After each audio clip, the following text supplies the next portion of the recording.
The first time I met Christopher Wylie, he didn't yet have pink hair. That comes later, as does his mission to rewind time. To put the genie back in the bottle. By the time I met him in person, I'd already been talking to him on a daily basis for hours at a time.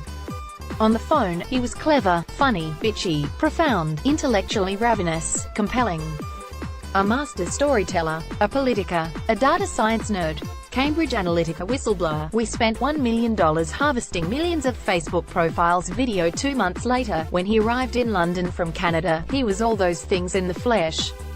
And yet the flesh was impossibly young. He was 27 then, he's 28 now, a fact that has always seemed glaringly at odds with what he has done. He may have played a pivotal role in the momentous political upheavals of 2016. At the very least, he played a consequential role. At 24, he came up with an idea that led to the foundation of a company called Cambridge Analytica, a data analytics firm that went on to claim a major role in the Leave campaign for Britain's EU membership referendum, and later became a key figure in digital operations during Donald Trump's election campaign. As Wylie describes it, he was the gay Canadian vegan who somehow ended up creating Steve Bannon's psychological warfare mindfuck tool. In 2014, Steve Bannon, then executive chairman of the alt-right news network Breitbart, was Wylie's boss. And Robert Mercer, the secretive U.S. hedge fund billionaire and Republican donor, was Cambridge Analytica's investor. And the idea they bought into was to bring big data and social media to an established military methodology, information operations, then turn it on the U.S. electorate. It was Wylie who came up with that idea and oversaw its realization. And it was Wylie who, last spring, became my source. In May 2017, I wrote an article headlined, "The Great British Brexit Robbery," which set out a skein of threads that linked Brexit to Trump to Russia. Wylie was one of a handful of individuals who provided the evidence behind it. I found him via another Cambridge Analytica ex-employee, lying low in Canada, guilty, brooding, indignant, confused. "I haven't talked about this to anyone," he said at the time. And then he couldn't stop talking. Explained in embed. By that time, Steve Bannon had become Trump's chief strategist.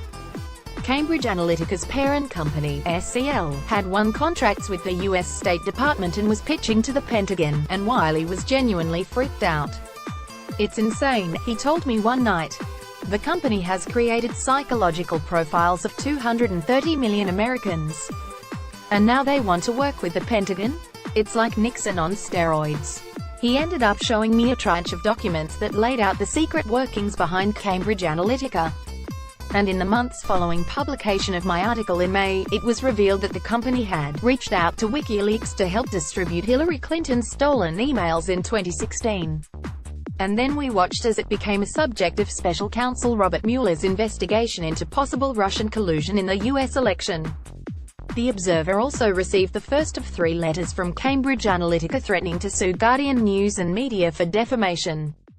We are still only just starting to understand the maelstrom of forces that came together to create the conditions for what Mueller confirmed last month was information warfare.